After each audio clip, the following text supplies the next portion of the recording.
ശ്യാമിലി, ഇതിപ്പോൾ വില ഇങ്ങനെ കൂടുന്നു. ഇപ്പോൾ ഇന്ധന വില കൂടി എന്ന് പറയുമ്പോൾ ഈ പെട്രോൾ അടിക്കുന്നത് മാത്രമല്ലോ കൂടുന്നത്, എല്ലാ മേഖലയിലും വില വർദ്ധിക്കുകയാണ്. അല്ലെങ്കിൽ തന്നെ ഗ്യാസിൻ്റെ വില, വ്യാവസായിക ആവശ്യങ്ങൾക്കുള്ള, വാണിജ്യ ആവശ്യങ്ങൾക്കുള്ള ഗ്യാസിൻ്റെ വില കൂട്ടിയതോടെ തന്നെ ഇപ്പോൾ ചായക്ക് 15-20 രൂപയായിട്ട് കൂടി. ഇപ്പോൾ 10 രൂപയായിരുന്നു, 15 രൂപ എല്ലായിടത്തുമായി. അപ്പോൾ എന്താ കൂടുന്നത്? ഇങ്ങനെ അവനവൻ ചെലവഴിക്കേണ്ടുന്ന സാധാരണ പാവപ്പെട്ട മനുഷ്യർ, ഈ റോഡിലൊക്കെ കെട്ടിട പണിയെടുക്കുന്ന ആളുകളും മറ്റുമൊക്കെ ചെയ്യുന്ന സാധാരണ മനുഷ്യർ ചിലവാക്കേണ്ടുന്ന പൈസ എല്ലാ ദിവസവും കൂടുകയാണ്. എന്നാൽ അവരിലേക്ക് വരുന്ന പൈസക്ക് വല്ല കൂടുതലുണ്ടോ? ഇല്ല. ഒരാൾക്ക് 100 രൂപ കിട്ടുന്നു, അയാൾ ഇന്ന് 50 രൂപ ജീവിത ചെലവിന് വേണ്ടി ചിലവാക്കണം, നാളെ 60 രൂപ ചിലവാക്കണം, 70 രൂപ ചിലവാക്കണം. ഇവർ ഈ ഇന്ധന വില വർദ്ധിപ്പിക്കുന്നതിനനുസരിച്ച് ചിലവാക്കാനുള്ള പണത്തിൻ്റെ തുക കൂടിക്കൂടി വരികയാണ്. പക്ഷേ കിട്ടുന്നതോ എന്നും 100 രൂപ. കിട്ടുന്ന തുകയിൽ ഒരു വർധനവുമില്ല, ചിലവാക്കേണ്ടുന്ന തുക കൂടിക്കൂടി വരികയാണ്. അപ്പോൾ സാധാരണക്കാരൻ്റെ ജീവിതം ദുരിതത്തിൽ എന്ന് വെച്ചാൽ അയാൾ എന്താ ചെയ്യുക? അയാളുടെ ചിലവുകൾ കുറയ്ക്കുകയും കഷ്ടപ്പെട്ട് വീണ്ടും താഴേക്ക് പോവുകയാണ്. തലയുടെ മുകളിൽ ഭാരം കൂടി വരുന്നു, മനുഷ്യർ താഴേക്ക് പോകുന്നു.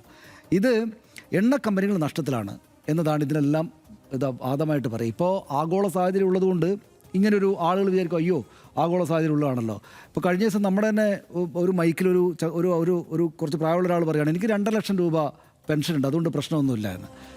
ഇമാതിരി മനുഷ്യരാണ് യഥാർത്ഥത്തിൽ. അതായത് 2.5 ലക്ഷം രൂപ എനിക്ക് പെൻഷൻ ഉണ്ട് എന്നുള്ളത് നാട്ടുകാരോടൊന്ന് പറഞ്ഞിട്ട് ഒന്ന് പൊങ്ങണം, പിന്നെ എനിക്കിത് പ്രശ്നമൊന്നുമില്ല. അവരവരുടെ പ്രശ്നം മാത്രമല്ല, എത്രയെത്ര മനുഷ്യരാണ് ഇങ്ങനെ ജീവിക്കുന്നത്. സഹജീവികളോട് ഒരു കരുണയില്ലാതെ ഇങ്ങനെ ഈ കാര്യം പറഞ്ഞിട്ട് അവനവൻ്റെ രാഷ്ട്രീയ പക്ഷത്തെ അങ്ങോട്ട്. ഇപ്പോൾ അന്താരാഷ്ട്ര രാഷ്ട്രീയ സാഹചര്യം ഇത് നിർബന്ധിക്കുന്നതാണ് ശരി, പക്ഷേ അന്താരാഷ്ട്ര രാഷ്ട്രീയ സാഹചര്യം ഇതല്ലാത്ത സമയത്ത് പൊതുജനങ്ങൾക്ക് അനുകൂലമായിട്ട് എന്തെങ്കിലും ചേരുന്നോ? ഇത് കൂടിയല്ലേ വന്നത്. ഇപ്പോൾ എണ്ണ കമ്പനികൾ നഷ്ടത്തിലാണ് ഇങ്ങനെയൊക്കെ ആകുമ്പോൾ എന്നാണല്ലോ ഇവർ പറയുന്നത്. ഇതൊക്കെ വെറും നമ്മളെ പറ്റിക്കാൻ വേണ്ടി പറയുന്നതാണ്. 2024-25 സാമ്പത്തിക വർഷത്തിൽ മാത്രം ഈ എണ്ണ കമ്പനികൾ ഉണ്ടാക്കിയ ലാഭം 86,000 കോടി രൂപയുടെ ലാഭമാണ്. 86,000 കോടി രൂപയുടെ ലാഭമാണ്.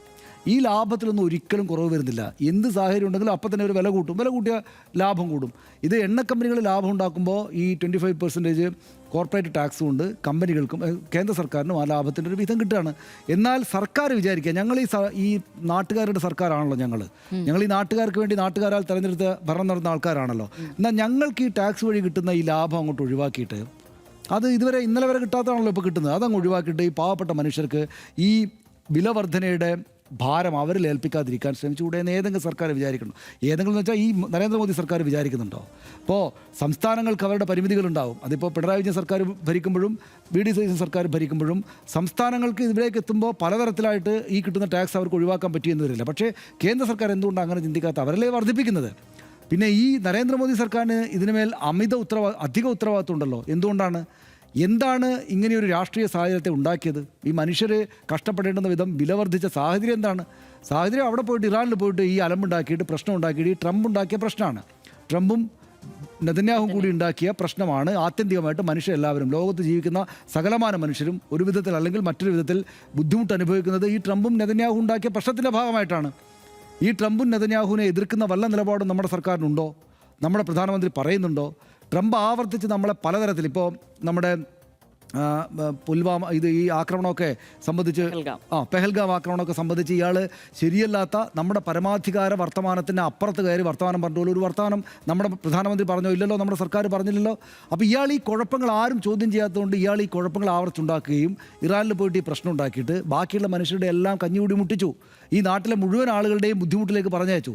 ഒരു വാക്ക് അതിനോട് വർത്തമാനം പറഞ്ഞിട്ടാണെങ്കിൽ നമുക്കൊരു ആത്മാഭിമാനത്തോടെ, ഇന്ത്യക്കാർ എന്ന ആത്മാഭിമാനത്തോടെ, ഭാരതീയർ എന്ന സന്തോഷത്തോടുകൂടി ഞങ്ങളുടെ നേതാവിത ഈ കുഴപ്പമുണ്ടാക്കിയ ആളെ 2 വർത്തമാനം പറഞ്ഞിട്ടുണ്ടെങ്കിൽ ആത്മാഭിമാനത്തോടെ അവനവൻ്റെ മുണ്ട് മുറുക്കി കൊടുക്കായിരുന്നു. ഇതിപ്പോൾ അങ്ങനെ ഒരു വർത്തമാനമേ പറയില്ല. അയാൾ ഉണ്ടാക്കിയ കുഴപ്പത്തിൻ്റെ ബാക്കിയായിട്ട് ഇവിടെ ഉണ്ടാകുന്ന ബുദ്ധിമുട്ടും നമ്മൾ നാട്ടുകാർ സഹിക്കണം. അപ്പോൾ ആത്മാഭിമാനത്തോടെ ഭാരതീയരുടെ മഹത്വം അങ്ങോട്ട് വിളിച്ചു പറഞ്ഞിട്ട് ഇതാ നിങ്ങൾ ചെയ്യുന്നത് ശരിയല്ല എന്നും പറയുന്നില്ല. ഇതിൻ്റെ സാമ്പത്തിക ബുദ്ധിമുട്ട് നമ്മൾ അനുഭവിക്കുകയും ചെയ്യുകയാണ്. എന്നാലോ ഈ പറയുന്ന എല്ലാ സംഭവങ്ങളോട്, ഇപ്പോൾ ഉദാഹരണത്തിന് 2025 ഏപ്രിൽ 7 ക്രൂഡ് ഓയിൽ വില അന്താരാഷ്ട്ര വിപണിയിൽ $63 എന്ന താഴ്ന്ന നിലയിലേക്ക് വന്നിരുന്നു. അപ്പോഴും പക്ഷേ കൂട്ടുക തന്നെയാണ് ചെയ്തിരിക്കുന്നത്, കുറയ്ക്കല്ല ചെയ്തിരിക്കുന്നത്. കൂട്ടുന്നതിൻ്റെ ലാഭം കമ്പനികളെടുത്തു, അതിൻ്റെ നികുതി ശതമാനം കേന്ദ്ര സർക്കാരിന് കൊടുത്തു. പാവപ്പെട്ട മനുഷ്യരുടെ മുകളിൽ ഒന്നുമില്ല. അവൻ ഇന്നലെ കിട്ടിയ കൂലി ഇന്നും കിട്ടുന്നു. ഇന്നലെ കിട്ടിയതിനേക്കാൾ 10-20 രൂപ കൂടുതൽ അവൻ ദിവസം ചിലവഴിക്കണം. അപ്പോൾ ഇത് ആത്യന്തികമായിട്ട് എണ്ണ കമ്പനികളുടെ ലാഭമോ കോർപ്പറേറ്റ് നികുതി വഴി ഇങ്ങോട്ട് കിട്ടുന്ന സംഗതികളോ അല്ല. നമ്മൾ ഭരിക്കുന്ന ഈ രാജ്യത്തെ ഏറ്റവും സാധാരണക്കാരായ മനുഷ്യർ പോലും അവൻ്റെ ഭാരത്തിൽ നിന്ന് ഒരളവ് കുറച്ചു കൊടുക്കുക. അവനെ സ്വർഗ്ഗസമാനമായ സംഗതിയിലേക്കൊന്നും എത്തിക്കാൻ പറ്റില്ല എന്ന് എല്ലാവർക്കും അറിയാം. നമ്മളാരും പ്രതീക്ഷിക്കത്തില്ല അങ്ങനെ പിന്നെ സുഖകരമായിട്ട് ഉള്ള പൈസ കൊണ്ട് നല്ല ഗംഭീരമായിട്ട് ജീവിക്കാൻ പറ്റുമെന്ന്. പക്ഷേ അവരുടെ മേൽ ഏൽപ്പിക്കപ്പെടുന്ന ഭാരത്തിൻ്റെ 1% കുറച്ചു കൊടുക്കാം എന്ന് ആത്യന്തികമായിട്ട് രാഷ്ട്രീയമായിട്ടുള്ളിൽ തീരുമാനമെടുത്തൊരു സർക്കാരിനെ ഇത് ചെയ്യാൻ പറ്റുമോ? അത് പക്ഷേ ചെയ്യുന്നില്ല എന്നതാണ് ഇതിനകത്തുള്ള പ്രശ്നം. അപ്പോൾ രാഷ്ട്രീയമായിട്ടുള്ള മനോഭാവമാണ് ഈ പ്രശ്നങ്ങളിലേക്കെല്ലാം നമ്മളെ നയിക്കുന്നത്. വേണമെങ്കിൽ ഞാൻ എഴുതി വെച്ചിരിക്കുന്ന കുറേയേറെ കണക്കുകൾ നമുക്ക് വായിക്കാം, അല്ലെങ്കിൽ ഇവിടെ ഡാറ്റയായിട്ട് നമുക്ക് കുറേ കണക്ക് വായിക്കാം. പക്ഷേ ആത്യന്തികമായിട്ട് രാഷ്ട്രീയമായിട്ട് ഈ സർക്കാരിനകത്ത് അങ്ങനെ ഒരു തോന്നലില്ല എന്നാണ് നമ്മൾ മനസ്സിലാക്കുക. എന്തുകൊണ്ടാണ്? ഇപ്പോൾ പിന്നെ തെരഞ്ഞെടുപ്പ് കാലത്തൊന്നുമില്ലല്ലോ. തെരഞ്ഞെടുപ്പ് കാലത്ത് ഇനിയിപ്പോൾ ഇതിനേക്കാൾ വലിയ ഞങ്ങളുടെ നാട്ടിൽ അമ്മി ഉമ്മായം മറിഞ്ഞ് വീഴുക എന്ന് പറയും, അല്ലെങ്കിൽ ആകാശം ഇടിച്ച് വീഴുന്ന അന്താരാഷ്ട്ര രാഷ്ട്രീയ സംഗതികൾ ഉണ്ടായാലും തെരഞ്ഞെടുപ്പ് കാലത്ത് ഇന്ധനവില വർദ്ധിക്കുമോ? ശ്യാമലി പറ. ഇല്ല, വർദ്ധിക്കില്ല. എന്ത് സംഭവിച്ചാലും ഇന്ധനവില വർദ്ധിക്കില്ല. അപ്പോൾ തെരഞ്ഞെടുപ്പ് കാലത്ത് അത് ചെയ്യാതിരിക്കണം. തെരഞ്ഞെടുപ്പ് കാലത്ത് അങ്ങനെ ചെയ്താൽ ബുദ്ധിമുട്ടുണ്ടാകും, ബുദ്ധിമുട്ട് വോട്ടർ പ്രകടിപ്പിക്കും എന്ന ബുദ്ധിയുള്ള ഒരു സർക്കാർ എന്തുകൊണ്ടാണ് തെരഞ്ഞെടുപ്പെല്ലാം ഒഴിഞ്ഞ നേരത്ത് ഇത് ഇങ്ങനെ ഓരോ ദിവസം വെച്ച് വർദ്ധിപ്പിക്കുന്നത്?